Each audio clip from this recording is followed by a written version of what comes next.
Bienvenidos a todos a esta sala de actos del Hospital Quirón de Barcelona. Hemos reunido a 4 especialistas con los que vamos a tratar la salud digestiva y el cáncer digestivo. Sí. El próximo 29 de mayo se va a celebrar el Día Mundial de la Salud Digestiva y nos ha parecido que era un buen momento para repasar los avances médicos en el cáncer de colon y en la salud digestiva y los cánceres digestivos en general. Pero el de colon porque tiene mayor incidencia en la población si sumamos a hombres y mujeres, como antes me contaba el doctor Tabernero. Así que vamos a aprovechar este espacio para repasar los consejos para prevenirlo. Quiero de entrada agradecer al Hospital Quirón, al Instituto Oncológico Baselga y a la Sociedad Catalana de Medicina Familiar y Comunitaria y a todos los que han hecho posible este encuentro, la difusión y colaboración que nos han prestado. Y aprovecho también para saludarles a ustedes y para recordarles que vamos a tener la posibilidad de que hablen directamente con nuestros especialistas. Así que si tienen alguna duda, alguna pregunta o alguna consulta o una opinión, pues estarán invitados a participar a lo largo de esta hora larga en la que estaremos con ellos. Voy a presentar a nuestros ponentes, primero de todo, y después de un primer turno de palabra empezaremos a que nos expliquen, interactúen entre ellos y nos hagan una composición global de lo que estamos comentando, la salud digestiva y el cáncer digestivo.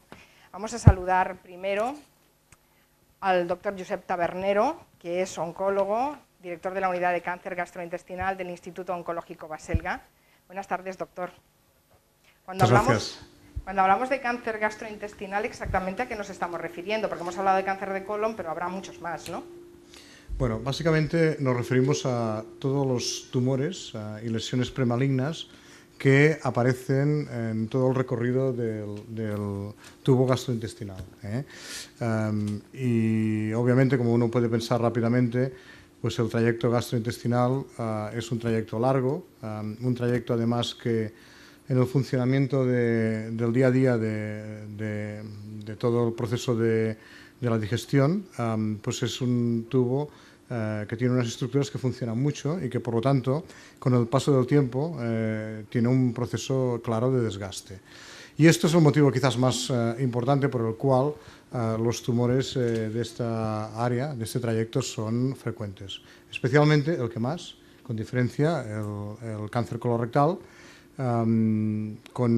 quizás lo comentaremos con más detalle más tarde, pero realmente pues es un fragmento de este tubo en el cual el desgaste del proceso de digestión hace que aproximadamente pues, en torno a los 70 años puedan aparecer este tipo de tumores. Aunque, como veremos posteriormente, la edad es variable y esto es el pico de mayor frecuencia, pero siempre tenemos enfermos en los cuales la enfermedad puede aparecer antes. O sea que el gran protagonista es el colon y el colon y el recto. Francamente, el colon y el recto es la misma estructura, aunque nosotros lo diferenciamos por un motivo puramente anatómico. Y ya luego vienen con un segundo orden de frecuencia a distancia del cáncer colorectal, pues los tumores de estómago y los tumores de páncreas. Y posteriormente sí que ya tenemos otro tipo de tumores que son mucho menos frecuentes, como son el tumor de hígado, como es el tumor de las vías biliares, sobre todo en gente de edad más avanzada, y ya tumores extremadamente infrecuentes, como puede ser, por ejemplo, el tumor del canal anal.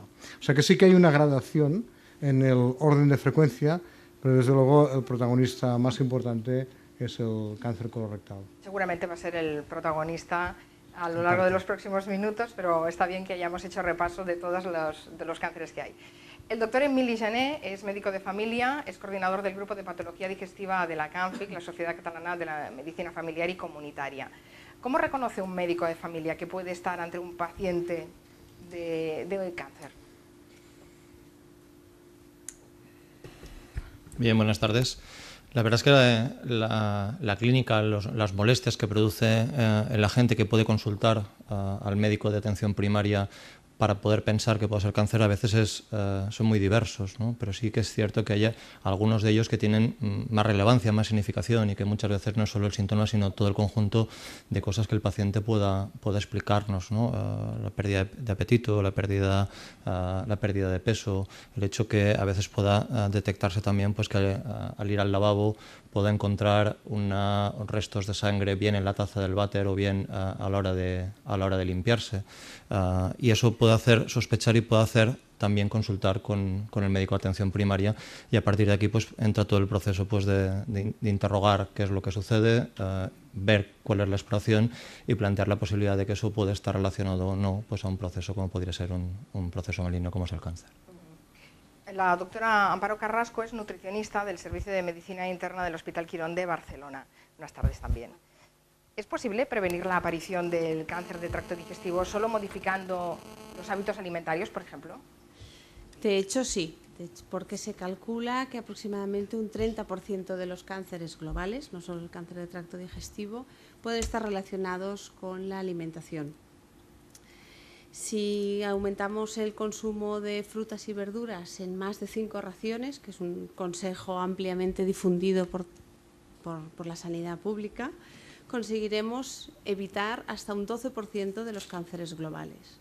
Más en concreto, hablando del cáncer colorectal, que parece que es más el tema de la tarde, el hecho de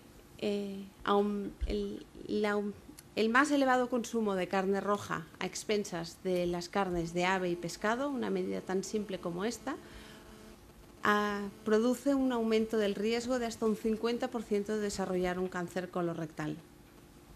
Y a su vez, el aumento en el consumo de frutas de un paciente, si un paciente aumenta su consumo de frutas en 100 gramos de fruta al día, que es una cantidad muy pequeña, puede llegar a reducir en un 11% el desarrollo de determinados cánceres, como sería un cáncer en concreto de esófago. Después entraremos con más detalle a analizar algunos aspectos de la dieta que me parecen interesantes, porque si el 30% de los cánceres de forma global pueden tener una prevención con lo que comemos, es una cifra a tener en cuenta.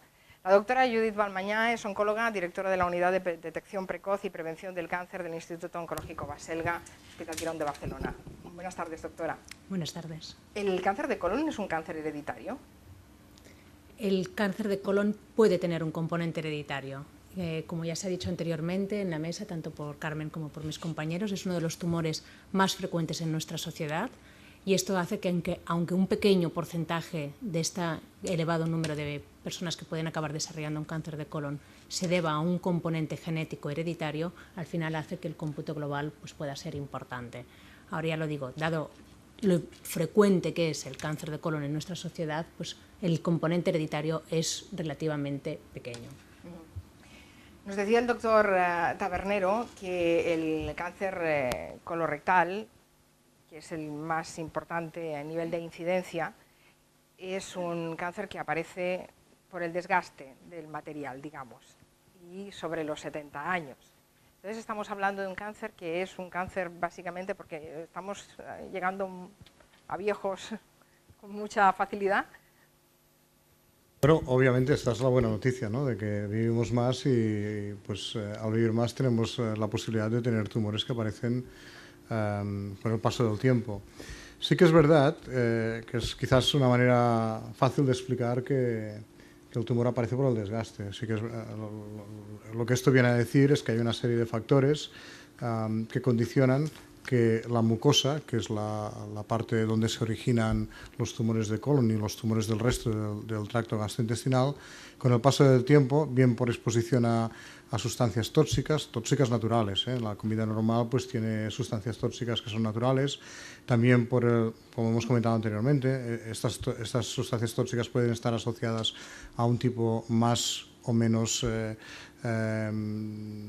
rico de una dieta, por ejemplo, con un exceso de proteínas de carne roja. Bueno, estas son cosas que podemos puntualizar, pero en todo caso, lo que sí que es verdad es que con el paso del tiempo, esta mucosa va sufriendo un proceso de deterioro por estas sustancias tóxicas, y aquí sí que es importante también el hecho, como comentaba la doctora Balmaña, de que algunas personas empiezan este desgaste con un paso más avanzado, es decir, pueden heredar una alteración de esta mucosa que hace que les haga más susceptibles de desarrollar un cáncer colorectal.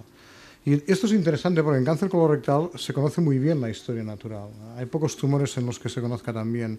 Y hoy en día sabemos que el periodo de tiempo que pasa entre el punto en que la mucosa es absolutamente normal y hay un cáncer invasivo puede llegar a ser de 8 a 10 años. Y durante este periodo pues tenemos muchas cosas que pasan de la mucosa normal, posteriormente aparece un pólipo, este pólipo va creciendo, llega a un tamaño que este pólipo tiene algunas células que empiezan a tener algunas alteraciones, sin ser tumorales, pero ya tiene algunas alteraciones, y este pólipo se va transformando con lo que llamamos displasia, llega un momento que tenemos lo que llamamos un tumor in situ, y al final se produce un tumor invasivo. Y esta historia, que está muy bien conocida, es una historia que puede tardar de 8 a 10 años.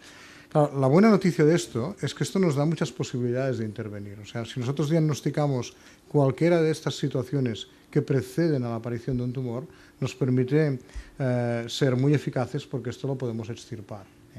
Y esto es lo que realmente hace pues, que en esta enfermedad los programas de screening y de diagnóstico precoz funcionen y funcionen bien, ¿no?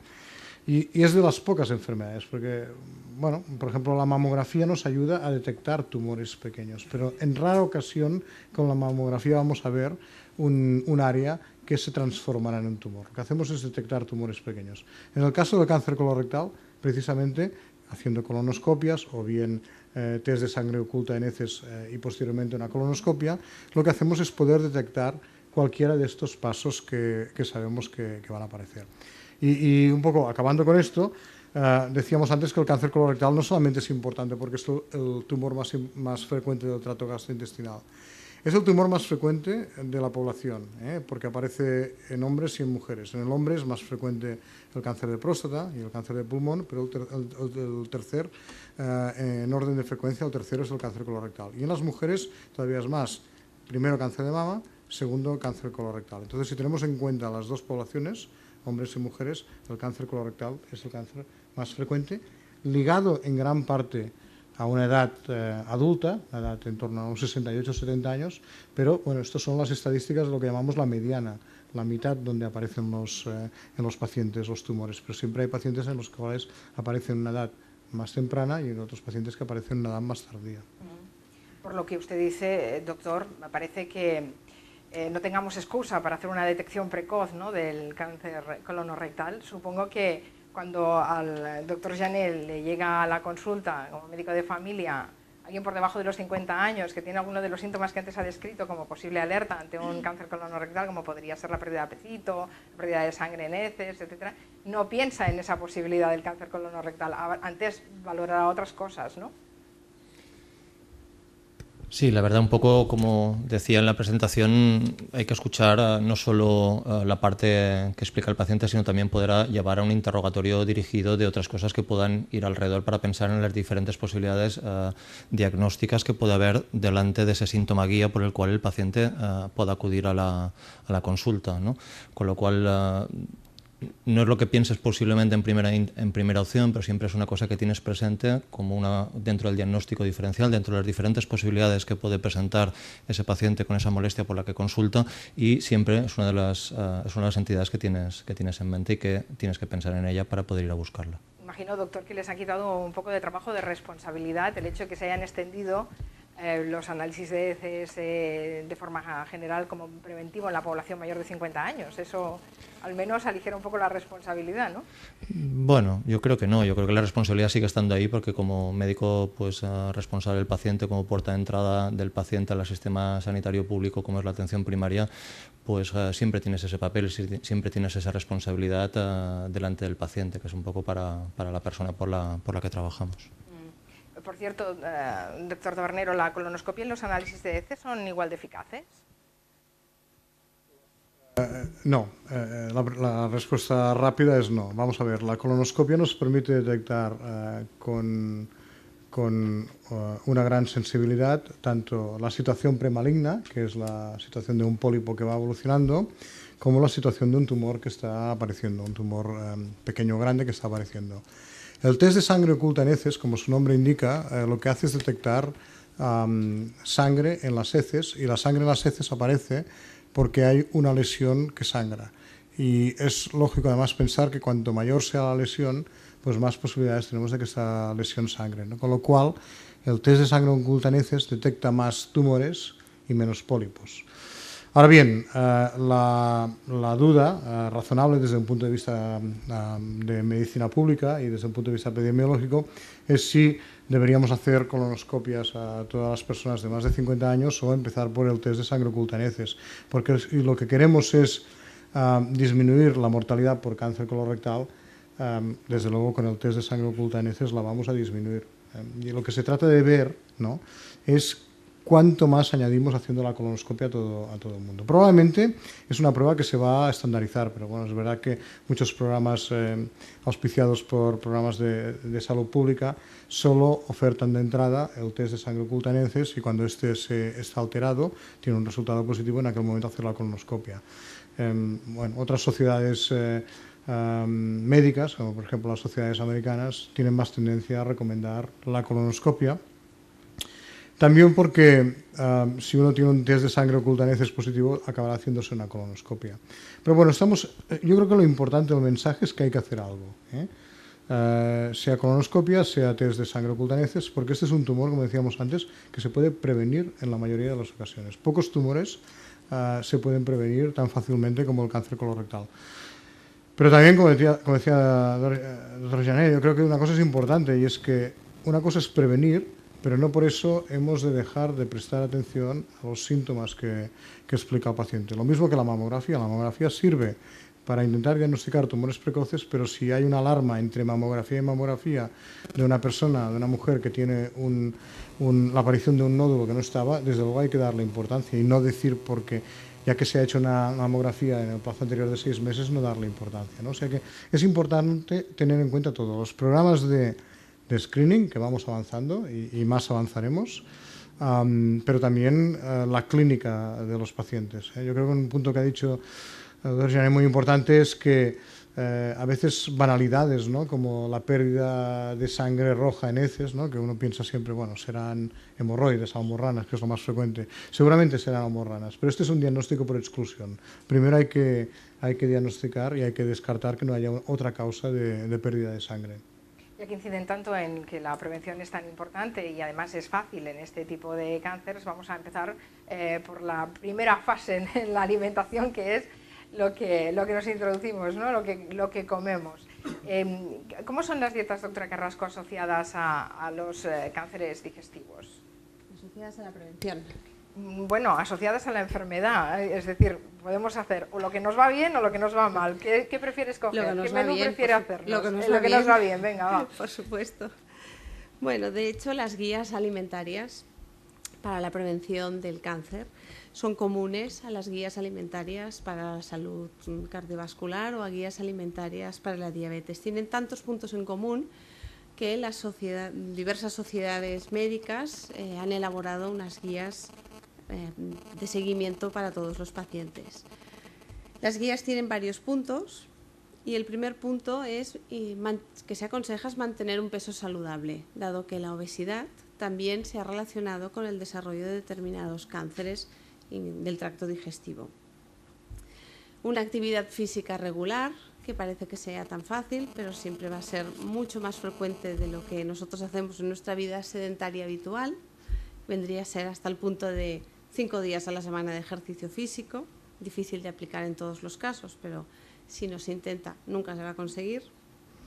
Una alimentación saludable, y aquí es donde entramos, en que la ración debe ser adecuada para la cuestión del mantenimiento del peso, las 5 raciones de frutas y verduras y el consumo de cereales integrales, cosa poco extendida en nuestra población. Consumimos hidratos de carbono con harinas refinadas y no tenemos la costumbre de utilizarlos de harinas integrales y se aconseja que sean siempre harinas integrales. Se aconseja también el consumo de como máximo 2 raciones de carne roja a la semana, incluyendo las carnes procesadas, que serían todos los embutidos que comemos. Y limitar el consumo de alcohol, la mitad en mujeres que en hombres, porque se tolera a la mitad, pero vendría a ser a 1 copa de vino para las mujeres, 2 copas de vino para los hombres. Por desgracia, nuestra población, aunque conoce perfectamente estas recomendaciones, porque seguro que a ninguno de ustedes les ha sonado como algo nuevo, no las sigue en su gran mayoría o en un porcentaje amplio. Lo podemos preguntar. ¿Cuántos de aquí siguen una dieta así? ¿Quién la cumple? 1, 2, 3. Nosotros tampoco. Bueno, 4. Bueno, vemos que no, que Vemos sí, que nos vemos conocemos que la es teoría, difícil. pero la práctica Vemos que es no difícil, la como hacemos dice el tan doctor bien, Tabernero, ¿no? incluso para todos nosotros. Imagino, doctora Carrasco, además, que ahora que empiezan las dietas pre-bikini y somos capaces de hacer muchas tonterías por perder peso, debe estar usted horrorizada, ¿no? Porque le deben estas dietas que nos venden como milagrosas de dietas proteínicas, ¿no? Evidentemente, Venga proteína, carne roja. horroriza la idea de cualquier modificación dietética a corto plazo, a no ser que sea para tratamiento de una patología en concreto. A veces hay personas que necesitan una urgente y rápida pérdida de peso y, bueno, se considera que cualquier dieta mínimamente saludable puede ser válida. Pero siempre nos hemos de plantear como unos hábitos saludables de vida y no un tema para cumplir durante un mes y cerrar el expediente. Quería añadir algo al doctor Tabernero. Sí, hombre, yo quería añadir que esto, todos los estudios que se hacen con la intención de hacer políticas de prevención, lo que hacemos es disminuir el riesgo. Y es importante, además, pues, no solamente por la salud gastrointestinal, no solamente el cáncer, sino por la salud del aparato gastrointestinal, pues hacer dietas pobres en grasas, dietas ricas en fibra, dietas pobres en carne roja, pero no en carne blanca. A ver, todo esto nos va a reducir un riesgo que tenemos, pero nos lo va a reducir, no nos lo va a anular. El riesgo más importante que tenemos para desarrollar un cáncer de colon y un cáncer gastrointestinal es la edad, y este no lo vamos a disminuir porque cada vez intentamos vivir más. O sea que esto sí que es importante tenerlo en cuenta, lo que decíamos antes con la posición del desgaste de los tejidos, ¿no? Cuanto más vivamos, cuanto más vayamos a vivir, más posibilidades tenemos de tener este tipo de tumores. Obviamente hay unos riesgos que encima, unas políticas que encima nos harán tener con mayor frecuencia esta enfermedad, pero desgraciadamente el seguir una actitud muy activa en esto no nos lo va a anular. Por lo tanto, yo creo que es muy importante realmente hacer una buena prevención en el ritmo que podamos, y cada vez tenemos que hacerlo mejor, porque esto no solamente es bueno para el cáncer colorectal, sino para una buena salud. Pero también tenemos que tener en cuenta que no hemos de perder de la cabeza que esta es una enfermedad que está asociada al envejecimiento y que, por tanto, podrá aparecer, va a aparecer. Lo que tenemos que hacer es intentar diagnosticarla precozmente y prevenirla en el caso de los pólipos. Supongo que se habrán encontrado ustedes en la consulta con alguna persona de edad que reconoce que no suele tomar verduras, que le horrorizan y que no las come, y sin embargo a lo mejor pues tiene 80 años, ¿no? Esos deben ser los que no trata la doctora Balmaña, no tiene ninguna predisposición genética para padecer un cáncer digestivo, ¿no, doctora? Son los que tienen los genes buenos, ¿no? Los genes buenos, eso, al menos estos, sí. Otros no lo sé.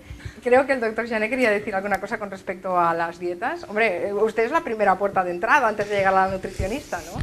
No, quería decir solo pero qué buena que está la carne roja, ¿no? Qué buena está, sí, tanto, claro. Una vez por semana. Sí. Que sí que está buena, pero sí que es cierto, como decíamos antes, que muchas veces nosotros mismos, incluso sabiéndolo, a veces tienes dificultad para poder llegar a cumplirla, con lo cual evidentemente también de cara a los pacientes, ¿no? Y esa autoridad moral, todo y que lo sabes, para poder luego exigirlas, es como cuando sabes el riesgo que tiene también el fumar y con otros cánceres que mucha parte del colectivo médico pues también tiene, no es mi caso, pero sí que el colectivo médico también tiene un porcentaje evidentemente de fumadores. Ya que está hablando el doctor Jané, me gustaría aparcar un momentito lo que es el cáncer digestivo y el cáncer colorectal, para hablar de la importancia en general de la salud digestiva y del papel que juega el médico de familia en esa salud digestiva. Bueno, yo creo que la salud es importante, y todos, cuando se pasan encuestas poblacionales, las personas valoramos sobremanera el tema de la salud, y especialmente cuando en algún momento y por alguna circunstancia pues se ha perdido, o en la situación tal vez económica en que estamos ahora de crisis, pues alguien empieza a lanzar amenazas de que vamos a tener que luchar más para poder mantener el estatus de percepción de salud que podemos tener, ¿no? Con lo cual el médico de familia, como puerta de entrada a la sanidad pública, una vez más, pues es la piedra de contacto con la primera persona con que se puede contactar. Y sí que quería un poco en esta jornada y aprovechando la oportunidad, pues reflejar la importancia de uno posiblemente de los mayores descubrimientos de los últimos científicos, de los últimos 40 años, que es el hecho de haber descubierto la relación y la infección por Helicobacter pylori en el tema digestivo. Eso pues posiblemente es uno de los avances científicos más importantes en los últimos 40 años, y recordar que eso pues valió el Premio Nobel de Medicina en el año 2005, los doctores Warren y Marshall. Y posiblemente también se ha visto pues, que eso se relaciona pues, con la afectación del tubo digestivo, en concreto del estómago, y sobre todo pues, con la úlcera del estómago, que muchas veces, tiempo atrás, antes del descubrimiento de la infección por Helicobacter, pues era susceptible de tratamiento quirúrgico pues, inicialmente, y después de tratamiento con medicinas que lo que hacían era pues, poder mantener esa enfermedad quieta ahí, pero que a la que dejaban la medicina pues volvían a aparecer. Y quería recalcar esto porque además no fue fácil el descubrimiento y crear y hacer creer a la comunidad científica que la enfermedad ulcerosa, que la úlcera era una enfermedad por una infección. Hubo que cambiar muchos estamentos de las estructuras científicas y de la actividad asistencial. No hace tantos años, en los años 50, para el tratamiento de la úlcera, las revistas científicas propugnaban dormir 9 horas cada noche, hacer la siesta después de comer, estar tranquilos y no luchar contra la enfermedad, sino aceptarla, ¿no? Con lo cual hemos pasado poco tiempo y ha cambiado mucho ese espectro. Y cambiar esos dogmas de fe yo creo que es algo que también debe estar arraigado dentro de nuestra actividad asistencial, y tiene que hacernos pensar pues, de llevar esa evidencia científica a la que a veces hemos hablado, pues a veces con cierta prudencia también, y también con mucha humildad. La verdad es que es una historia para reflexionar, porque los enfermos con úlcera realmente sufrían no solo la enfermedad, sino también un poco el maltrato psicológico, decir, es que estás estresado, tienes que descansar, tómate unas vacaciones porque si no se te pone la úlcera, ¿no? Se te abre la úlcera. Eso es lo que recomendaban las revistas científicas en los años 50. Y al final era una bacteria. Bueno, yo no sé cuántas cosas que ahora damos por ciertas y por hechas y por sabidas y por confirmadas y contrastadas, a lo mejor de aquí 10 años alguien merece un premio Nobel porque nos las desmonta. No sé, doctor Tabernero. Punto muy importante, y realmente aquí sí que tenemos que dejar constancia que el avance de los conocimientos en biología molecular están cambiando absolutamente el conocimiento de todas las enfermedades digestivas. Por ejemplo, cáncer colorectal. Hasta hace prácticamente 10 años pensábamos que el cáncer colorectal era lo mismo. Tanto un lado como otro, todos los tumores eran iguales. Luego empezamos a ver que los tumores del lado derecho eran algo diferentes a los del lado izquierdo. Y no sabíamos por qué, pero sabíamos que la evolución era un poco diferente, afectaban a un perfil de personas con una diferente edad. Pero sí que está claro que hoy en día, gracias a los avances como decía anteriormente, del conocimiento de la biología molecular, sabemos perfectamente que como mínimo hay 6 o 7 tumores o subtipos diferentes de cáncer colorectal, con sus alteraciones genéticas diferentes y con un pronóstico también diferente. Y lo más importante es que esto está dando lugar a que estos pacientes también tengan un tratamiento diferente, ¿no? Y esto está cambiando rápidamente. Rápidamente quiere decir que lo que tenemos en un año no lo tendremos quizás en 3 años y al revés, ¿no? O sea que realmente los tratamientos están cambiando, sobre todo para cuando la enfermedad está más avanzada. Bueno, esto parece de perogrullo, ¿no? Decir, hoy en día, bueno, con los conocimientos que hay, pues sabemos diferenciar esto, pero no es tan así. O sea que realmente hemos pasado probablemente de un conocimiento muy limitado durante los 100, 150 últimos años a un cambio ahora que se está traduciendo en avances reales, pues tanto en la prevención, en la asociación de ciertos tumores con un riesgo hereditario o no, con otras enfermedades, con un tratamiento determinado. O sea que realmente esto está cambiando, y es un cambio que se traduce día a día. Esta semana nos vamos, algunos de nosotros, al Congreso Americano de Oncología, que es el congreso más importante que hay en el mundo, y realmente los avances que presentamos, que presentan muchos grupos, pues nos hacen cambiar la manera de entender el cáncer colorectal. Y evidentemente trabajamos más en cáncer colorectal porque es más frecuente, pero lo mismo está pasando en cáncer gástrico, ¿no? Si pasáramos al cáncer gástrico, que es un tumor menos frecuente, pues hoy en día también sabemos que como mínimo hay 3 tipos diferentes, y habrán más, pero como mínimo hay 3 tipos diferentes. Estamos mirando ya alteraciones en 4 genes diferentes en el cáncer gástrico, y que esto probablemente se va a traducir en nuevos tratamientos específicos para cada tumor. O sea que lo mismo que pasaba en cáncer de mama, que es verdad que en cáncer de mama se lleva una ventaja importante, probablemente en torno a unos 10 años de ventaja, está pasando en el resto de los tumores. Cáncer colorectal, el que más, cáncer gástrico, detrás viene el cáncer pancreático, y así poco a poco vamos a ir disgregando, ¿no?, los tumores, en vez de tener grandes tipos de tumores que nos orientan, nos dan poca información, en tumores menos frecuentes, pero que nos dan una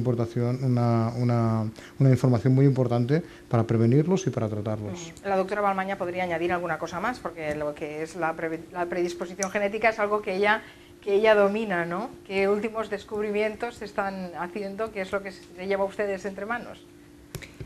Bueno, pues mira, este año hace 100 años que por primera vez se publicó en una revista médica la publicación, pues, de una familia que era la primera definición de una predisposición genética al cáncer de colon y a otros tumores como era el cáncer de matriz, el cáncer de útero. En aquel momento el patólogo que describió esta familia y que lo publicó, pues realmente no pudo hacer nada por la persona que le consultó por este motivo, diciendo ella misma con 30 años de que temía que iba a morir por un cáncer, puesto que sus familiares más cercanos habían muerto, pues bien de cáncer gástrico, de cáncer de colon o de cáncer de endometrio. Hizo esa publicación, pero desafortunadamente no pudo hacer nada por ella y a los 36 años falleció de un cáncer de endometrio.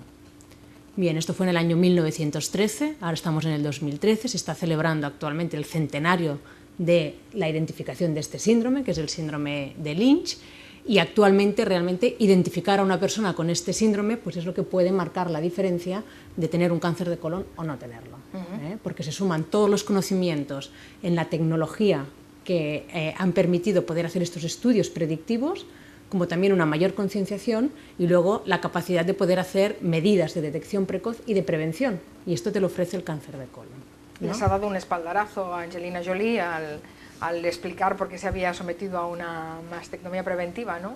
Y descubrirle al mundo que evidentemente hay indicadores hereditarios que te pueden predisponer y que pueden hacer que tomes una medida, en este caso muy radical, de prevención, pero que, bueno, que supongo que ustedes lo aplauden.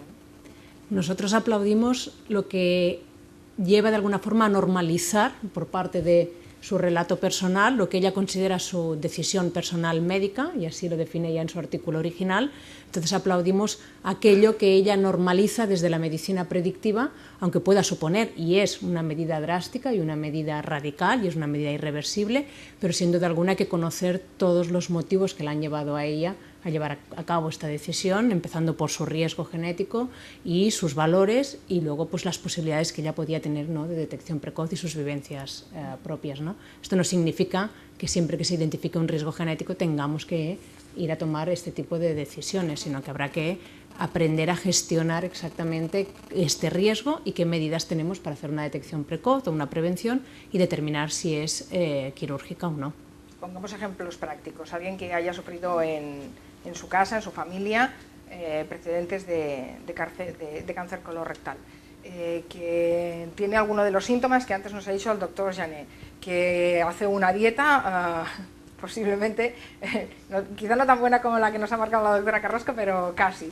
Van a su mano, ¿no, señora Balmaña, doctora Balmaña? Van a que usted los estudie. Exacto, totalmente. Es decir, aquí la gran ventaja realmente que tenemos con el cáncer de colon, y esto en estos momentos realmente está apoyado por estudios genéticos, ¿no?, que nos demuestran que empiezan a haber alteraciones genéticas pues 10 años antes del momento de una manifestación clínica de un cáncer de colon. O sea, tenemos 10 años por delante para poder trabajar y prevenir un cáncer de colon. Entonces, actualmente, a nivel genético solo determinamos, digamos, las predisposiciones genéticas. En la población general pues no tenemos esta capacidad de saber si empieza en una mucosa epitelial empieza a desarrollarse un cáncer, pero sí tenemos la colonoscopia, y la colonoscopia es una medida preventiva, es decir, el adenoma, el pólipo que ha evolucionado hacia adenoma es una lesión premaligna que con una colonoscopia reduce completamente ya no solo la mortalidad, sino la incidencia, la aparición de ese cáncer de colon. con lo cual tenemos aquí una medida buenísima. Lo importante será saber cuándo debemos iniciarla y con qué periodicidad debemos irla realizando. Y aquí es donde nos hace falta tener en cuenta la historia familiar y en algún caso los factores genéticos. Supongo que esto solo es posible si existe una gran coordinación entre todos los elementos asistenciales y todos los especialistas que están implicados ante un caso así, ¿no? Por ejemplo, que ustedes 4 estén de acuerdo. Bueno, lo importante es ir estableciendo los mecanismos de consenso y de comunicación que hace que desde las distintas perspectivas pues puedas, digamos, trabajar ante un paciente o ante una persona que está a riesgo y ante su familia, ¿no? Y la verdad es que aquí se ha ido trabajando muchísimo. Yo creo que tenemos un entorno sanitario que nos lo permite y creo que en esto hemos avanzado mucho y estamos en unas condiciones buenísimas de acceso a la sanidad. ¿Están todos de acuerdo? Sí, estamos de acuerdo. Yo una cosa que quería puntualizar, o sea, las cosas no son, desgraciadamente no son tan fáciles como blanco y negro, ¿no? O sea, gracias al reconocimiento, yo quiero darle reconocimiento personal a lo que ha hecho Angelina Jolie, pues se ha hecho público una situación que es relativamente poco frecuente, pero que realmente pues las pacientes pues tienen una penetrancia alta y tienen una predisposición muy alta a tener un cáncer de mama, y lo mismo sucede pues en algunos tipos de tumores de colon, como es el asociado a la poliposis colónica.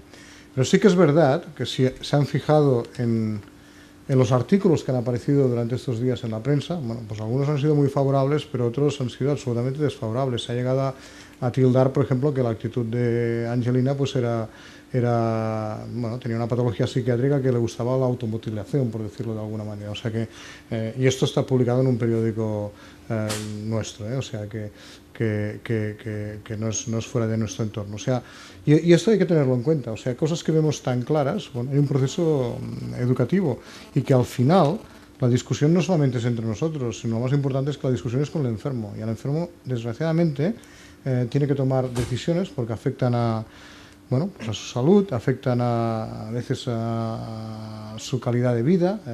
Hacer, por ejemplo, una colectomía, que es quitar todo el colon, que hay que hacerla en algunas situaciones, no es una situación fácil. Se puede vivir bien, pero no es una situación fácil.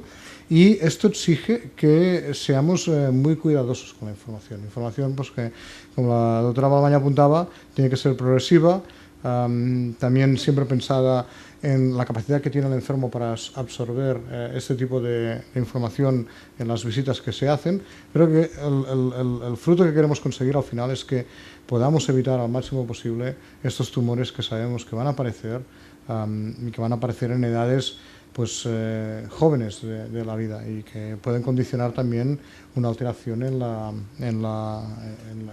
vida normal que tienen estos pacientes.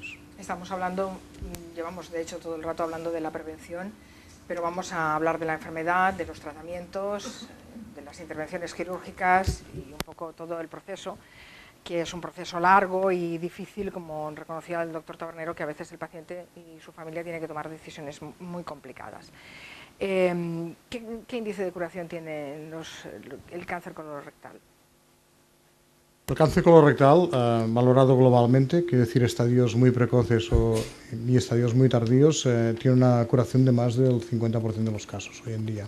Cuanto antes pues solo se curaban alrededor del 30%. Y esto es un avance, yo creo que es uno de los logros de la medicina, como todo, en que se suman los avances de las diferentes especialidades. O sea, no solamente el tratamiento oncológico, ni mucho menos, sino desde lo que hemos hablado anteriormente.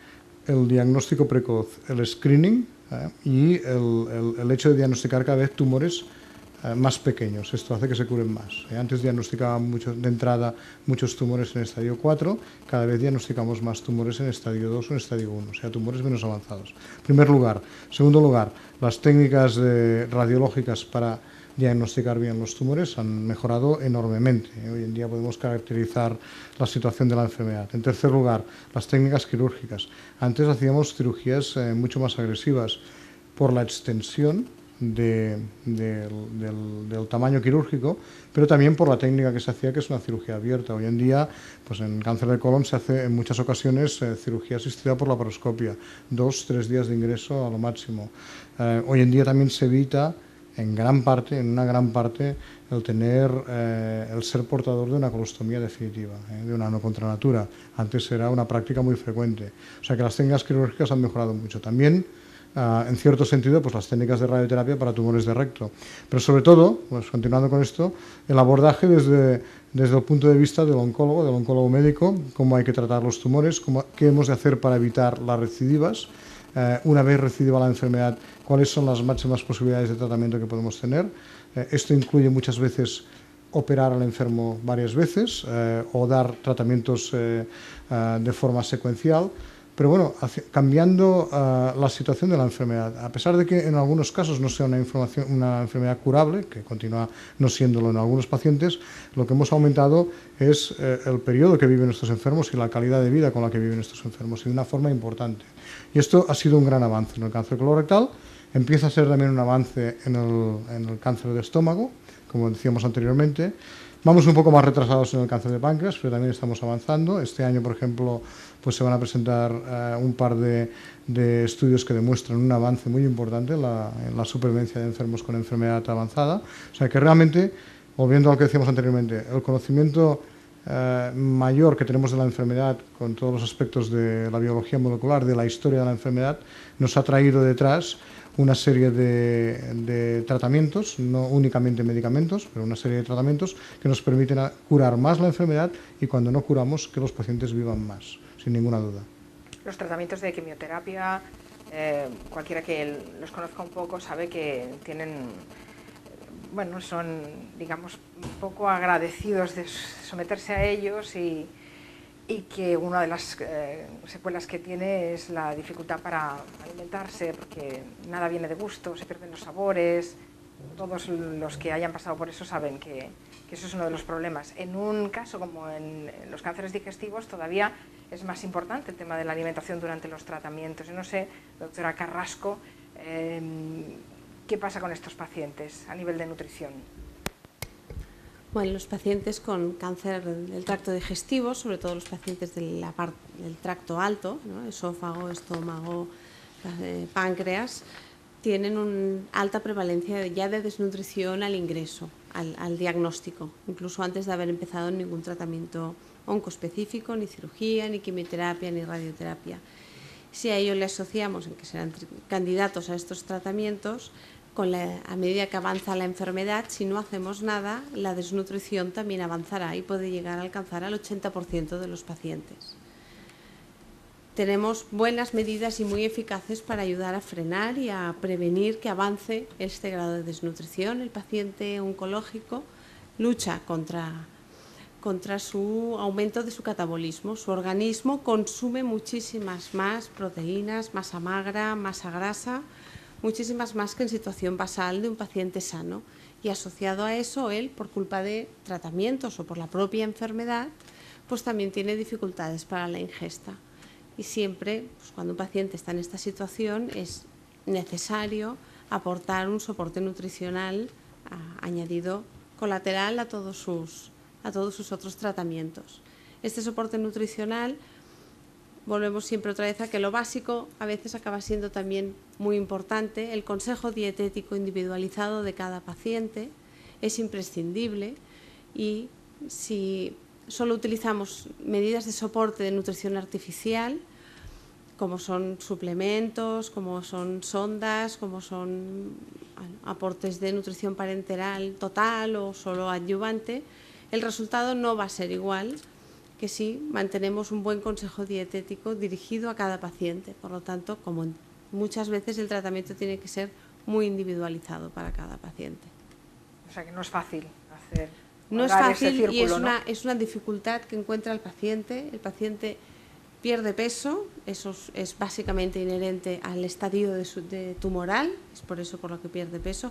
No importa venir de un sobrepeso, el hecho de tener reservas de materia grasa no nos permite que podamos permitir que el paciente pierda mayor cantidad de peso. Aquello de tiene reservas no importa, eso no es verdad, porque a la hora de perder peso perdemos masa magra, perdemos proteínas viscerales, las proteínas que utiliza el cuerpo para vehiculizar a todos los fármacos, para defenderse, la inmunidad, y eso afectará igual a personas que parten de un sobrepeso previo como personas que parten de un bajo peso. Estos todavía son personas en mayor riesgo. Entonces, es una situación que se tiene que combatir, aunque siempre hay una negociación con el paciente de hasta dónde tolero, dónde no tolero, porque cuesta que lo toleren bien, no que no les convenga y les funcione una vez lo hayan conseguido tolerar.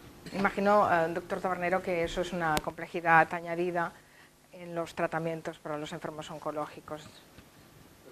Antes comentaba la toxicidad, ¿no?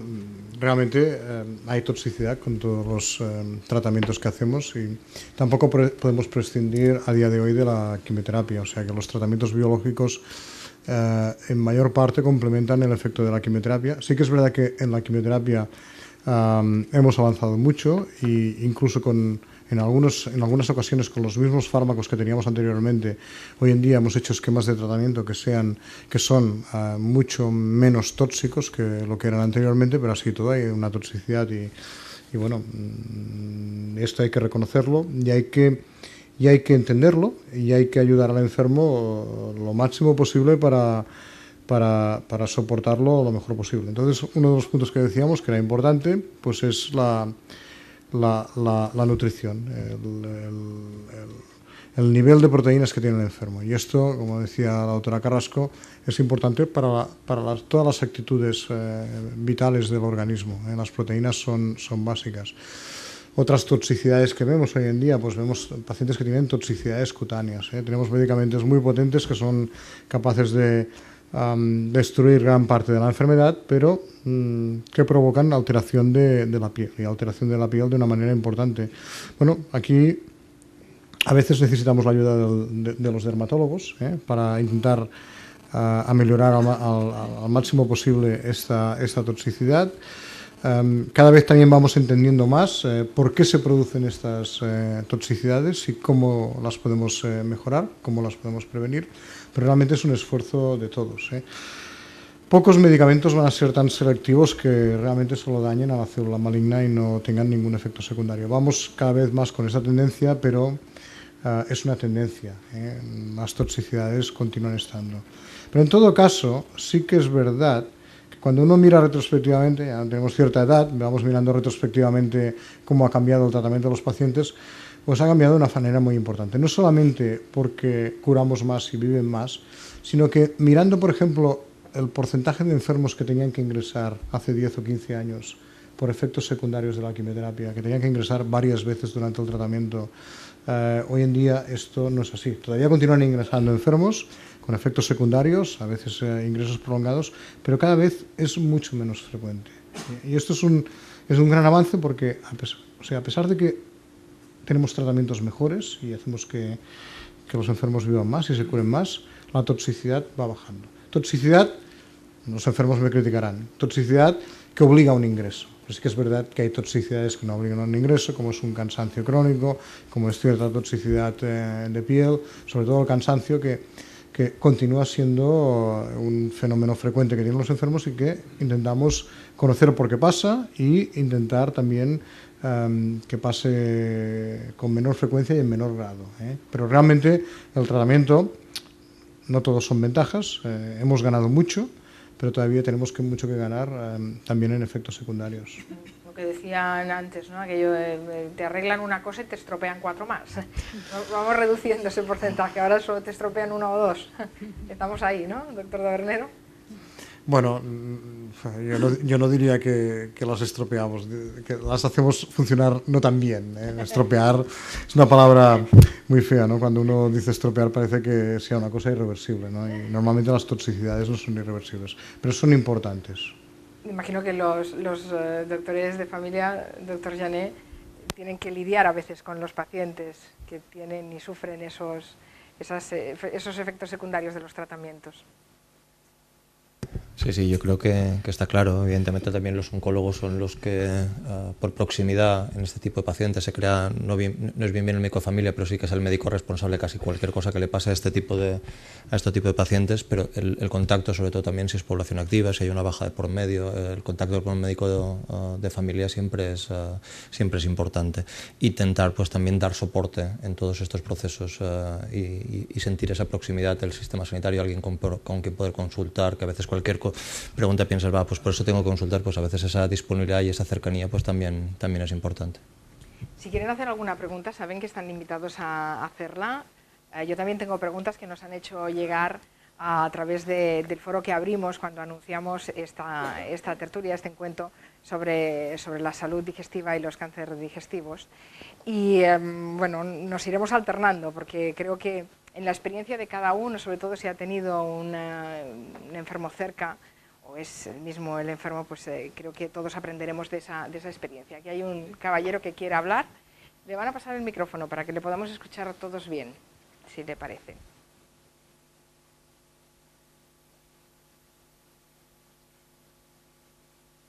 Lo estamos encendiendo.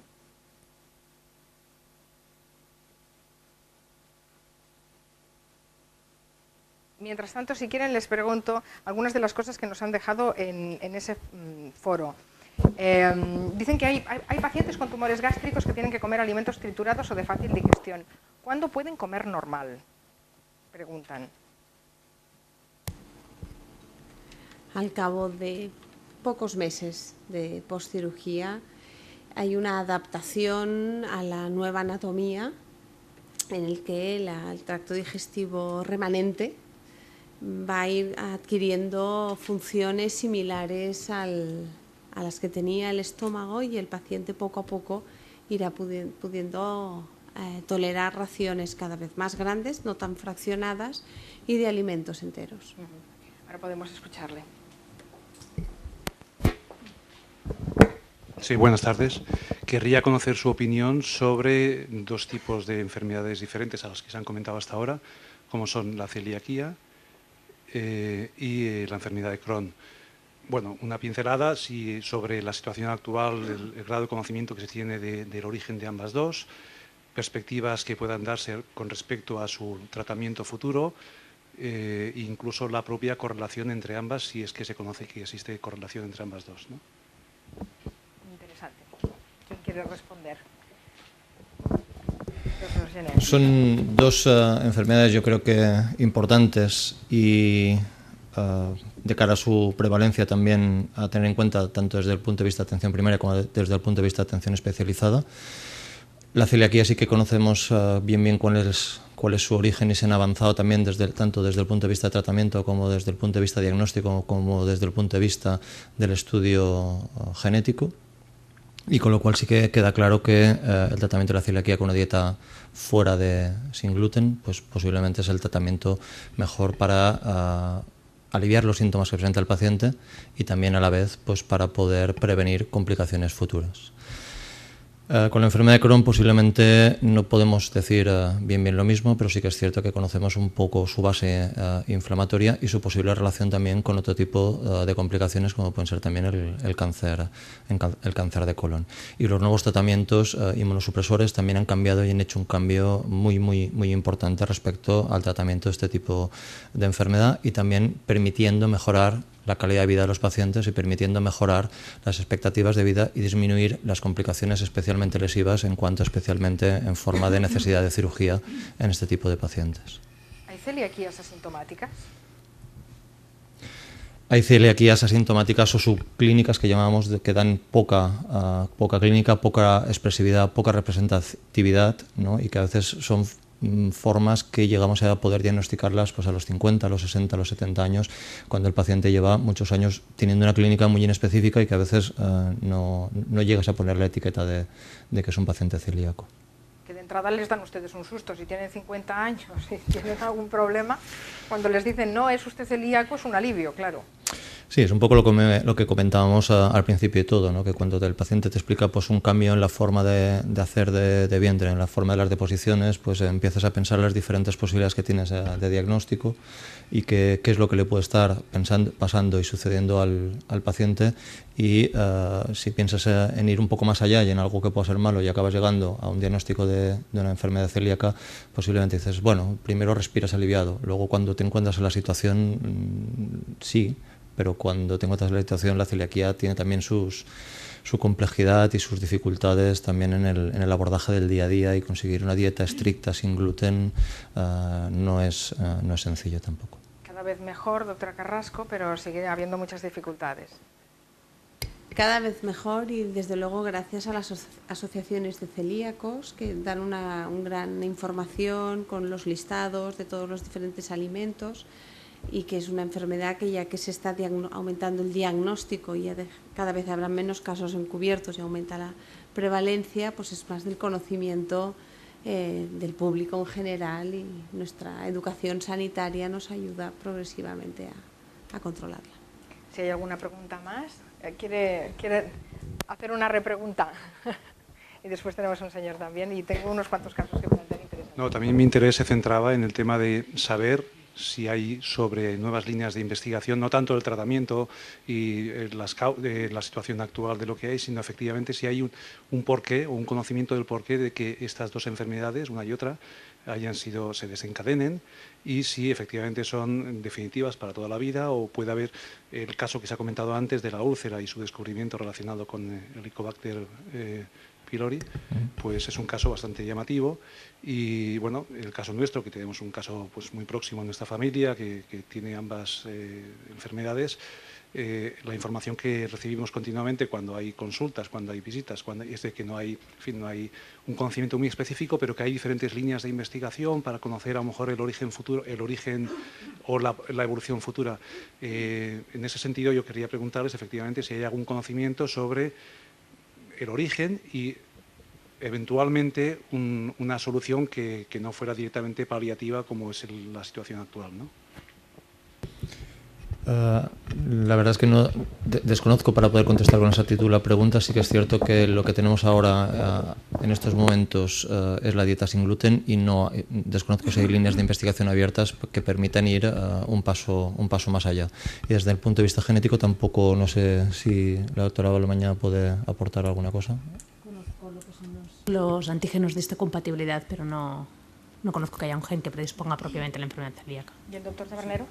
Esta es sin conocimiento específico de la enfermedad, pero es una enfermedad de base inmunitaria, y todas las enfermedades de base inmunitaria están teniendo también un avance muy importante. Antes, por ejemplo, quizás hay enfermedades que están más avanzadas, ¿no? Pero pensando, por ejemplo, en las artritis, la artritis reumatoide, otras enfermedades como el lupus, que son enfermedades que se provocan porque hay una alteración inmunitaria en nuestro organismo, y empezamos a reconocer proteínas nuestras como anómalas, y empezamos a hacer toda una cascada de defensa contra estas proteínas.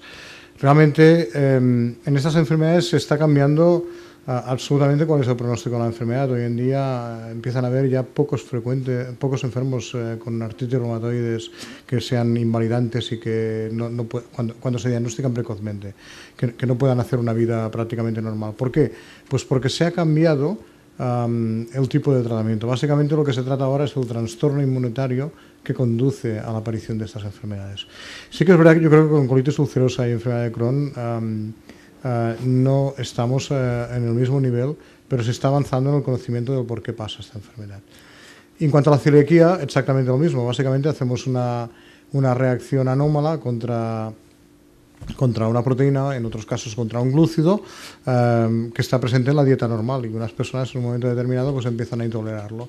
¿Por qué? Pues porque realmente desencadenan una alteración de la inmunidad con una gran inflamación para una cosa que habitualmente pues el organismo no está programado para ello. Si conocemos el mecanismo por el que pasa esto, hoy en día hay medicamentos para intentar revertir esto. Lo mismo pasaba un poco para entender estas enfermedades, ¿no? Con alergias provocadas que se pueden llegar a hacer reacciones de desensibilización, no para todas las alergias. Bueno, probablemente de una manera u otra, o alterando los mecanismos inmunitarios o haciendo programas de desensibilización, la celiaquía no será la realidad que es a día de hoy. Pero también, cuanto más conocemos, también más diagnosticamos. Y lo que ha pasado con la celiaquía, como comentaba el doctor Gené, que hoy en día estamos diagnosticando enfermos celíacos que lo han pasado muy mal, nadie sabía por qué, a los 50-60 años, cuando todo el mundo piensa que la celiaquía es una enfermedad que se diagnostica a los 10 o a los 20 años. O sea que dependiendo del grado de celiaquía, pues hay enfermos que van a estar mucho tiempo, enfermedades a veces aparecen a los 40 años, pero con que ya no es la edad que toca, entre comillas, pues ya no se diagnostica hasta que realmente pues, estos enfermos pasan por una situación más delicada. Y cuando hacen bien la dieta, los síntomas revierten, ¿no? O sea que realmente esto cambiará, seguro, ¿eh? Yo creo que no podemos poner fechas, pero en todas las enfermedades en las cuales hay un trastorno inmunitario de base, se está cambiando el pronóstico de las mismas. Hay una pregunta también por aquí delante, pero les explico uno de los casos que nos han dejado en el foro que abrimos. Dice, a mi madre la operaron en el 2010 de cáncer de colon, le han extirpado un tumor en la parte derecha, luego encontraron otro en el apéndice y también se lo extirparon. Y a su vez encontraron afectado el peritoneo, que por tratarse de una membrana no han podido operar. El oncólogo nos ha dicho que como la edad de mi madre es de 79 años, que decidamos acerca de la quimioterapia. Hemos decidido no hacérsela. ¿Alguien conoce un caso parecido? Me han hablado de que se tome germanio y hongo del sol. ¿Me podéis decir para qué sirve y si es nocivo en su estado? Tal cual nos lo han explicado, yo lo transmito. Bueno, yo creo que cada caso es cada caso, ¿no? Y es difícil opinar sobre una persona que sabemos que tiene 79 años de edad, pero no sabemos cómo está, ¿no? El hecho de decidir tratar o no tratar una enfermedad básicamente depende de cómo está el enfermo y de las expectativas que veamos que el enfermo tiene de vivir, sobre todo también condicionado por las enfermedades que puede tener un enfermo. Hay personas con 79 años que no tienen nada y gozan de una salud excelente, y otras personas con 79 años pues no están exactamente en la misma situación. Sí que es verdad que podemos ser muy críticos, que lo somos, ¿no?, con los efectos del tratamiento, si conseguimos prolongar la sobrevida, con qué calidad de vida, pero lo que sí que está claro es que todos estos tratamientos están fundamentados en estudios publicados, validados, en los cuales sabemos con una objetividad cuál es el alcance del beneficio, ¿no?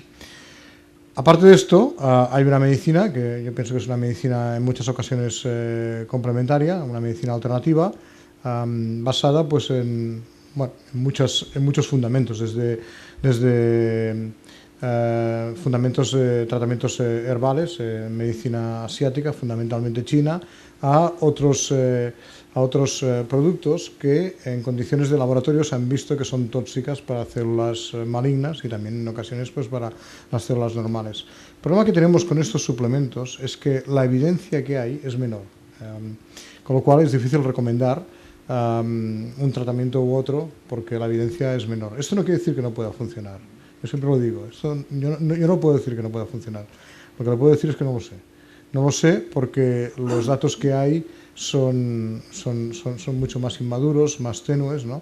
Entonces, bueno, yo creo que también el hecho de recomendar o no un tratamiento de estos también depende de las opciones más convencionales que haya, qué posibilidades tenemos con esos tratamientos. Y en muchas ocasiones, además, esto puede ser un complemento de un tratamiento pues, más establecido como es quimioterapia o tratamientos biológicos. O sea, no es un no, es una puntualización del grado de desconocimiento que hay, y que pensamos, además, desde las sociedades médicas, tanto la sociedad americana como la europea de oncología, siempre se han hecho recomendaciones de intentar explorar estos tratamientos, pero en base a una evidencia que sea clara. En todo caso, estamos hablando siempre de complementos, no de alternativas a la quimioterapia, ¿no? El caballero quería formular una pregunta. Sí. Existen situaciones en las que se rompe un ligamento y por el motivo que sea no se puede reparar con cirugía. En otros casos, por algún tipo de exigencia o algún deporte, conviene potenciar alguna parte del cuerpo, unos músculos, y existen unos sistemas de fisioterapia que lo permiten hacer. Existen sistemas para aumentar la capacidad pulmonar, otros sistemas para aumentar la memoria.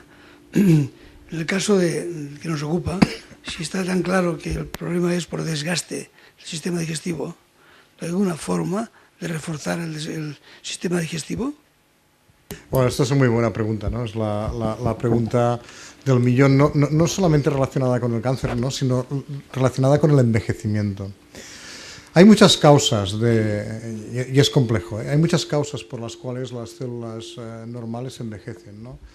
desde la pérdida de unas sustancias, de unos fragmentos que tienen los cromosomas que se llaman telómeros, que protegen contra el envejecimiento, a alteraciones genéticas que van apareciendo, como por ejemplo en el caso del cáncer de colon, que van apareciendo unas mutaciones. Unas mutaciones quiere decir unas alteraciones de los genes que se van sumando una tras otra.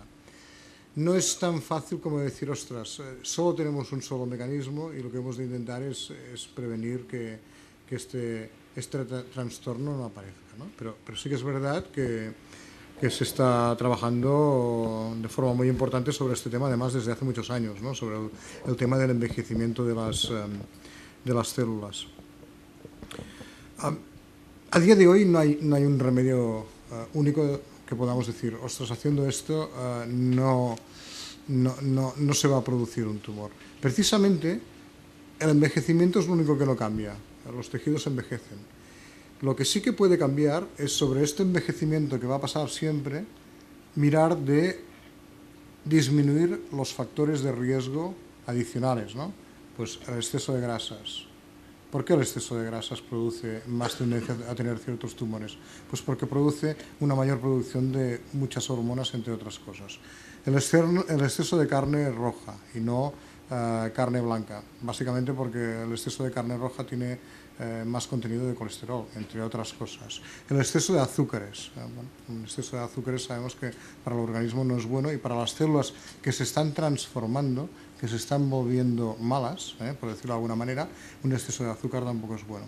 O sea, lo que podemos hacer hoy en día es, obviamente, lo que decíamos anteriormente, hasta cierto nivel, porque no vamos a cambiar todos nuestros hábitos, intentar hacer que este envejecimiento de base no se vaya transformando porque se añaden encima más factores añadidos. Pero bueno, lo que tenemos que luchar es para intentar que los tejidos envejezcan lo menos posible.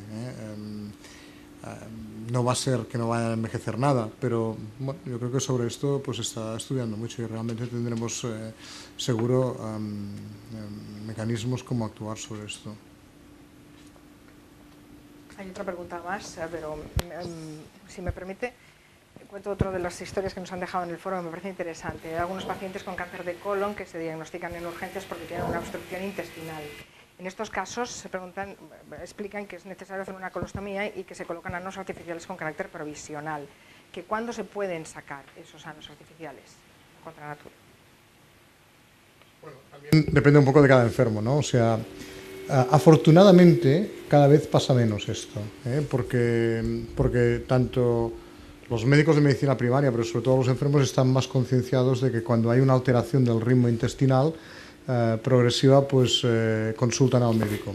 Sí que es verdad que, por ejemplo, tumores a veces que son muy silentes, más en el lado derecho, acaban debutando con una oclusión intestinal. Y en esta ocasión, en esta situación, pues esto es como una emergencia, por decirlo de alguna manera, y lo que hay que recuperar rápidamente es el tránsito intestinal. A veces esto se puede solucionar con la colocación de un stent, lo que llamamos prótesis dentro del tubo intestinal. Otras veces pues hay que hacer una cirugía transitoria, temporal, en forma de una colostomía o una ileostomía y volver a reparar esto. ¿Cuándo se puede hacer? Bueno, se puede hacer cuando toque. ¿Y qué quiere decir cuando toque? Cuando toque quiere decir cuando el organismo esté preparado, en primer lugar, para volver a hacer la anastomosis, lo que llamamos el empalme, pero también cuando la situación de la enfermedad nos haga pensar que es el mejor momento. Porque a veces en una situación como esta, pues es más importante solucionar otros problemas, como por ejemplo que se vayan invadiendo otras estructuras, tengamos que dar quimioterapia, tengamos que hacer otro tipo de tratamiento, más que reparar esto. Evidentemente, el llevar una colostomía o una ileostomía no es una situación agradable para nadie, aunque se puede llevar aceptablemente bien en la mayoría de los enfermos, pero el momento de solucionarlo es el que sea más apropiado teniendo en cuenta toda la situación de la enfermedad. No solamente que desde un punto de vista técnico se pueda hacer. Muchas veces desde un punto de vista técnico se pueden hacer muchas cosas, pero lo importante es pensar si toca o no toca hacerlo, ¿no? Porque no siempre toca hacerlo. Una pregunta que teníamos aquí delante. Hola. ¿Qué opinan de la hidrocolonterapia? ¿Desde la medicina se aconseja? ¿Sirve para algo?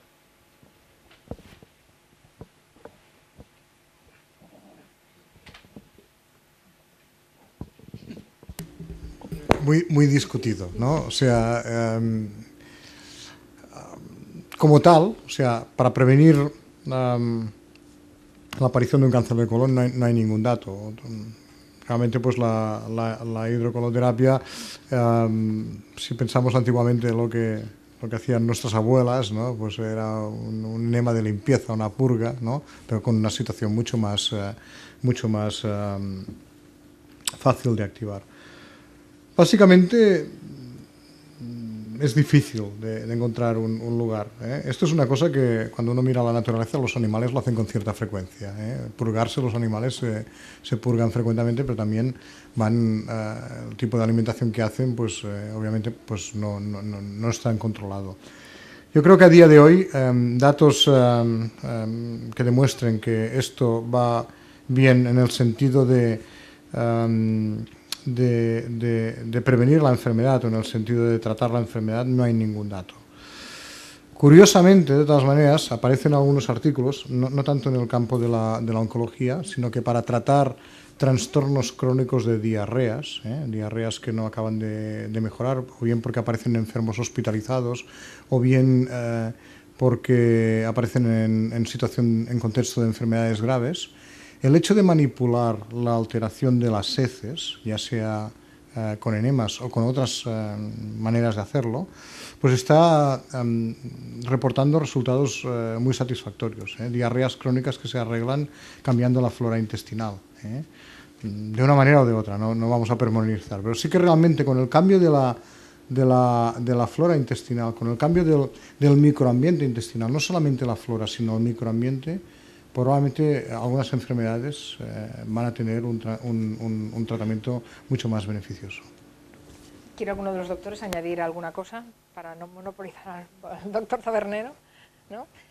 Tengo una historia que claramente es para la doctora Balmaña. Dice: mi madre murió de un cáncer de colon con 70 años, mi única hermana la operaron de cáncer de colon hace 2 años y continúa con las revisiones y con miedos. ¿Debería yo hacerme alguna prueba aunque no me note ningún síntoma? Mi médico no me ha dicho nunca nada al respecto, pero he oído que algunos tumores pueden ser hereditarios y se pueden prevenir. ¿Le recomendaría hacer una prueba, doctora? Indiscutiblemente, vamos, o sea, no hay que dudarlo ni un minuto, ¿no?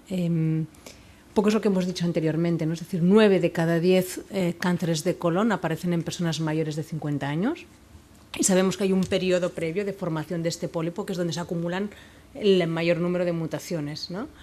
Por lo tanto, poder adelantarnos en el tiempo y permitir detectar este pólipo y extirparlo es lo que nos va a ayudar a hacer realmente una prevención del cáncer de colon. Entonces, ante un familiar de primer grado con un cáncer de colon, siempre se recomienda empezar 10 años antes, si es antes de los 50 años, es decir, como muy tarde, digamos a los 50 años, ¿no? Que es de donde empezaríamos a recomendar, digamos, la colonoscopia en la población con un riesgo medio. ¿Y qué impacto psicológico tiene para alguien saber que puede ser portadora de un gen hereditario que le pueda predisponer a padecer un cáncer de estas características? Por ejemplo, esta señora, ¿no?, que nos ha escrito. ¿Qué impacto psicológico ver que la lotería de la genética te ha tocado, pero para mal en este caso? Bueno, yo creo que aquí poco a poco nos tendremos que ir educando, ¿eh? Nos tendremos que ir educando. La tecnología nos ha avanzado, o sea, ha ido por delante, nos ha ofrecido muchísima capacidad de obtener información en un momento en el que todavía nos sentimos sanos. Entonces pasamos a hacer esta medicina predictiva, en la que, estando sanos, conocemos que tenemos factores de riesgo a desarrollar algún tipo de enfermedades. En este caso, por ejemplo, el cáncer de colon, ¿no? Bueno, pues esto llevado en un contexto médico, en un contexto de asesoramiento genético, en un contexto en el que conozcamos que nuestro riesgo propiamente personal, la bola de cristal de lo que nos va a pasar, digamos, esto no existe, pero que podemos saber si estamos en un grupo de riesgo alto, moderado o bajo, sí que nos permite que nos individualicen nuestra forma de seguimiento de cara a que podamos prevenir la aparición de una enfermedad que potencialmente es muy grave. En este sentido, pues creo que poder saber que podemos hacer colonoscopias a partir de una cierta edad y con una cierta frecuencia, creo que a la larga va a poder beneficiar muchísimo más a esa persona que acabar siendo diagnosticada de un cáncer en una fase avanzada y pasar por este tipo de tratamientos, ¿no? ¿Hay alguna pregunta más? Sí, el doctor quiere preguntar. Después también tenemos otra pregunta ya. Me adelanto y digo, tras un cáncer gástrico y a pesar del tiempo que ha pasado, no he podido superar el miedo. No sé si este miedo es normal y el tanto por ciento de que pueda volver a repetirse es alto o bajo. Quiero una bola de cristal, la persona que nos ha hecho esta consulta, pero me siento en la obligación de planteársela a ustedes. ¿El miedo al paciente después de sufrir un cáncer persiste? ¿Durante cuánto tiempo?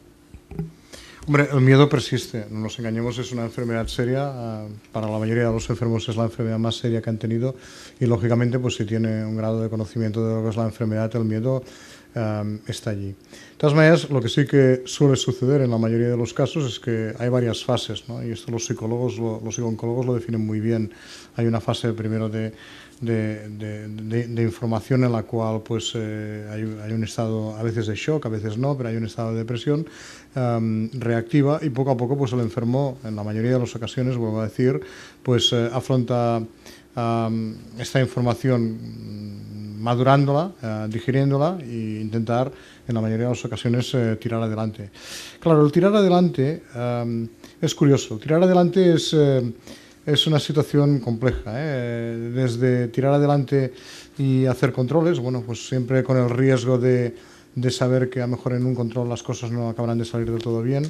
A veces, curiosamente, pues los enfermos cuando reciben tratamiento que llamamos preventivo de quimioterapia complementaria, mientras reciben el tratamiento, a ver, están cansados por el tratamiento, pero están tranquilos y en el momento que se acaba el tratamiento dicen, doctor, ya se ha acabado. Bueno, sí, se ha acabado porque es lo que está demostrado, ¿no? Entonces a veces empieza esta sensación o esta situación de ansiedad en aquel momento cuando se acaba la quimioterapia porque ellos perciben que tienen más riesgo de que ya no estamos haciendo nada más, ¿no? O sea que ahora esto, pues la enfermedad puede salir en cualquier momento.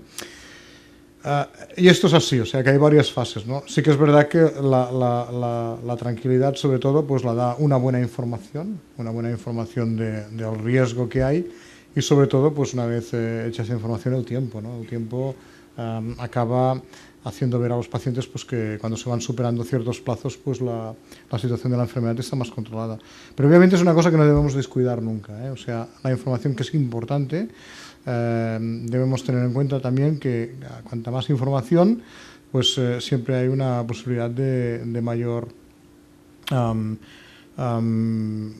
ansiedad basada en esta información, ¿no? ¿La pregunta?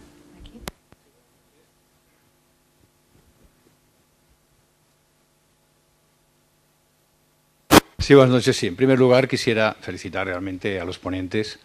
No es fácil tener un colectivo de profesionales de alto nivel que nos puedan informar de tantas cosas tan importantes. Se me ocurrirían muchísimas preguntas, pero no hay tiempo y me encantaría poderles estrujar absolutamente para responder a muchas cosas, de muchas dudas que hay. Sin duda el cáncer es un tema muy serio, es un tema complejo, es un tema complicado, que genera muchas preguntas y a veces no obtenemos las respuestas que nos gustaría tener. Siempre cuando informamos y hablamos de estas conferencias tertulias, siempre buscamos quizás lo ideal y no siempre es lo real y nos encontramos con problemas directos sobre los pacientes. Y hay una pregunta, y no me extiendo mucho más, que me interesa porque soy ginecólogo, son las que vivimos cada día un poco en nuestras consultas, que son las famosas dietas yo-yo, es decir, las pacientes que nos pierden 5 kilos un día en una dieta, después aumentan 7, luego viene la operación bikini, vuelven a perder 5, vuelven a aumentar 7, etcétera. Entonces, claro, cuando hablamos de la situación ideal, de las dietas adecuadas, de que hoy precisamente, leía un artículo en el cual nos decían que en España la media de señoras en etapa perimenopáusica, más del 50% tenían un sobrepeso, por lo tanto, ya vamos mal, ¿no?, en cuanto a la prevención de ese tipo de procesos. Por lo tanto, ese tipo de dietas nos pueden influir, nos pueden perjudicar o realmente tienen poco interés siempre y cuando cumplan las normas dietéticas adecuadas. De hecho, una primera vez de una dieta, como dice usted, operación bikini, no tiene más relevancia para la salud del paciente a largo plazo. El problema es que estas dietas llamadas con efecto yo-yo, cada vez que nosotros cumplimos una dieta hipocalórica, nuestro metabolismo, nuestro consumo de calorías estando en reposo, se adapta a esta dieta porque estamos programados para sobrevivir. Por lo tanto, si nosotros a nuestro cuerpo le vamos a dar menos calorías de las que le estábamos dando, perderemos peso, pero también nuestro cuerpo va a dejar de quemar la cantidad de calorías que estaba quemando hasta ese momento. Por lo tanto, se nos reduce el metabolismo basal. Por desgracia, las pacientes no se plantean, en este caso, una dieta a largo plazo, sino que se la plantean una dieta de 1 mes o 2 meses. Y después volverán a sus mismos hábitos previos, continuarán con un ejercicio físico por debajo de las recomendaciones y un consumo de hidratos de carbono simples y de grasas muy por encima de las recomendaciones. Pero si su metabolismo basal antes era 100 y ahora es 80, resulta que esa siguiente dieta le va a provocar recuperación de los 5 kilos y 2 más. Y así sucesivos años. En cada primavera nos vamos a encontrar con el mismo problema. Cuando interrogamos a las mujeres perimenopáusicas, que son entre los 45 y los 55, que es cuando hay el mayor aumento de peso, cuando hacemos la entrevista para ver en qué situación están y cuáles son sus hábitos, yo le podría decir que alrededor del 90% no cumplen un ejercicio físico mínimamente recomendado. Entonces, si ya nos sentamos una buena base para después combatir la recuperación de peso, pues más vale quedarse con los 5 kilos previos que no empezar una escalada de 5, 6, 7, 8 y 10 años más tarde se podrían arrepentir de lo que hicieron a los 45 años. Requiere un cambio de mentalidad tremendo, esto que acaba de decir. Requiere un cambio de mentalidad, pero... Porque somos muy cortoplacistas, ¿no? Sí, y pensamos que si perdemos 5, el esos cáncer, 5 que hemos perdido, ¿no? Si el cáncer es una patología altamente prevalente, la obesidad lo es también mucho. Otra pregunta por aquí. Buenas tardes. Mi pregunta es, en el caso de un cáncer de colon que no ha sido diagnosticado precozmente y ha presentado una metástasis en el hígado no operable, tras un primer ciclo de quimio, ¿es conveniente o es contraproducente operar el tumor principal, el cáncer de colon?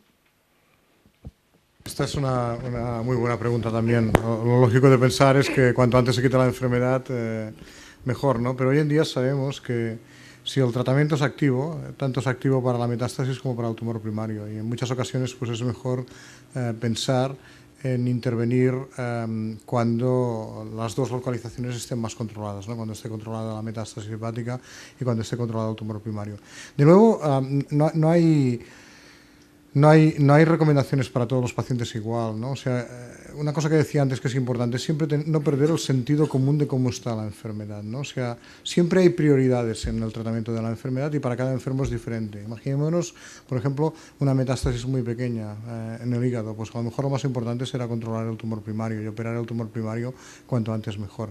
Pero si la metástasis del hígado es muy grande, y es única, pero es muy grande, nuestros esfuerzos tienen que pasar sobre todo para el control de la metástasis hepática, porque luego ya podremos hacer la cirugía de las dos cosas. Y realmente la recomendación es diferente en un caso que en otro, ¿no? O sea que es, sobre todo, el punto más importante es tener en cuenta el contexto de la enfermedad y la globalidad de la enfermedad, no pensar en particularidades, porque muchas veces técnicamente es posible hacer muchas cosas, pero no hay que hacerlas hasta que toque, ¿no? Para tener... Claro, el riesgo, por ejemplo, de operar un tumor primario, pues es que la cirugía vaya bien y todo sea muy rápido, que la cirugía se complique y tenga un posoperatorio más largo. Si esto pasa, puede ser que le estemos dando un tiempo a la enfermedad para que crezca en el segundo lugar, con lo cual, por un lado, habremos avanzado para el control del tumor primario, pero la enfermedad en el hígado pues habrá avanzado, ¿no? O sea que, de nuevo, es importante tener clara la situación de todas las localizaciones de la enfermedad para poder hacer una decisión como esta. Estamos llegando a las 9, casi a punto de acabar. Tenemos una última pregunta y después haremos la ronda de despedida. Pido a los doctores que vayan pensando qué último mensaje quieren dejar para que nos lo llevemos a casa después de esta charla. La pregunta. Hola, buenas noches. Quería saber qué opinan de los test de intolerancias alimentarias que hacen en las farmacias, si son fiables o es algo de fraude.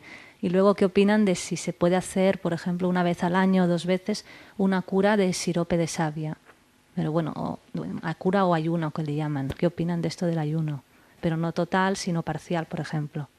Gracias. Doctora Carrasco. Bueno, los test de tolerancias alimentarias que hacen en la farmacia, en determinados laboratorios, son estos test que analizan la tolerancia del paciente a 200 alimentos aproximadamente de media. Tiene determinadas posibles aplicaciones, pero como igual decía el doctor Tabernero, con los temas de la medicina alternativa no son situaciones 100% validadas, no existen suficientes estudios y suficiente contraste como para que nosotros podamos ampliamente recomendar ese tipo de test de tolerancia alimentaria como norma para seguir una dieta saludable o de prevención de cáncer o de prevención de diabetes o de tratamiento de cualquiera de estas circunstancias. Sí que es cierto que hay determinados pacientes con malestar digestivo que se pueden beneficiar de los resultados de estas test y mejoran su calidad de vida, pero llama la atención que los resultados son bastante homogéneos en casi todos los pacientes y eso le quita un poco de validez al test en este sentido. Y en cuanto a la pregunta del ayuno, pues como que estamos programados para sobrevivir, pues una persona joven, sana y sin ningún tipo de patología, a la larga no se va a ver afectado porque haga una dieta de ayuno de 2, 3, 4 o 5 días. Más allá sí que realmente hay una pérdida de masa magra importante porque el organismo consumirá la musculatura y las proteínas y eso después ya cuesta mucho más de recuperar. Bueno, espero que hayan despejado algunas dudas, aprendido algunas cosas que puedan ayudarles en un futuro. Es el momento ya de despedirnos. Lo vamos a hacer pidiéndoles esa última intervención, mensaje que quede como resumen de lo que quieren resaltar en esta de final de charla. La doctora Judith Balmaña, recordemos que es oncóloga y directora de la Unidad de Detección Precoz y Prevención del Cáncer del Instituto Oncológico Baselga, Hospital Quirón de Barcelona. ¿Con qué mensaje nos quedamos, doctora Balmaña? Bueno, yo me quedaría realmente con el mensaje de que existe la posibilidad de hacer la detección precoz del cáncer gastrointestinal y que es el momento ideal realmente para combatir esta enfermedad y que a medida que realmente seamos todos más conscientes individualmente como sociedad y en la comunidad médica de que es el momento idóneo para atacar y para prevenir el cáncer de colon, con mayor facilidad y con mayor normalidad nos adheriremos a estos seguimientos. Que sepamos que 9 de cada 10 cánceres de colon se diagnostican en personas mayores de 50 años. Esto hace que a partir de los 50 es cuando se recomienda esta detección precoz. Que en nuestro país, pues, ofreciendo la posibilidad de hacer un seguimiento de detección precoz, ya fuera sangre, oculta en heces o colonoscopia, pues solo el 24% se adherieron a hacer la colonoscopia, o sea, un 75% rechazaron participar en este tipo de detección precoz. Y creo que cuanto más normalicemos el acceso a estas pruebas, cuanto menos miedo tengamos a saber que podemos así prevenir un cáncer de colon, pues en realidad nos beneficiaremos individualmente como familia y luego como sociedad también. Doctora Amparo Carrasco, nutricionista del Servicio de Medicina Interna del Hospital Quirón de Barcelona. Su último mensaje, doctora Carrasco. Pues similar, también recalcar que podemos intentar ayudar con nuestros cambios de estilo de vida a reducir el riesgo de desarrollar determinados cánceres, pero no solo cáncer digestivo, sino cualquier otra patología que tiene tal alta prevalencia en nuestra sociedad en los últimos años. Doctor Emili Jané, médico de familia, coordinador del Grupo de Patología Digestiva de la Sociedad Catalana de Medicina Familiar y Comunitaria. ¿Qué nos dice? Yo me quedaría también con ese mensaje de que la prevención es posible, que disponemos de métodos para poder llegar a ella, que también hacen falta recursos para poder ponerlos en práctica, que el médico de familia es el profesional de la sanidad más próximo a cualquier paciente para poder abordar ese tema, y que el médico de familia no trabaja solo, sino que trabaja también en coordinación con los diferentes especialistas, pudiendo estar integrados a la hora de poder atender a la patología que sucede a los pacientes, con lo cual no trabajamos solos y que la prevención es posible. Y finalmente, que a veces le pedimos a la medicina lo que a veces nosotros no somos capaces de hacer, y buscamos en las medicinas remedio a aquellas situaciones en que no somos capaces de cambiar los hábitos, con lo cual cambiar hábitos de consumo, hábitos alimentarios y hábitos en cuanto a un ejercicio físico correcto y promover un estilo de vida saludable, pues posiblemente también es lo que está al alcance de todos nosotros. Doctor Josep Tabernero, oncólogo, director de la Unidad de Cáncer Gastrointestinal del Instituto Oncológico Baselga, su último mensaje. Bueno, yo creo que dos mensajes. Uno es un mensaje realmente de dejar muy claro que hoy en día trabajamos de una manera en equipo, multidisciplinaria, y esto ha cambiado mucho. Por ejemplo, antes se comentaba un caso, pues seguramente podemos hacer que los enfermos con metástasis puedan ser operables. Hoy en día esto es una realidad, antes era muy infrecuente, y esto yo creo que para tranquilidad del enfermo, el enfermo tiene que pensar que cuando ve a un profesional delante no hay un solo profesional, hay muchos especialistas médicos, enfermeras, nutricionistas, muchas personas que están involucradas en que la evolución de la enfermedad sea la mejor posible, como decía anteriormente, pues con unas tasas muy importantes de curación.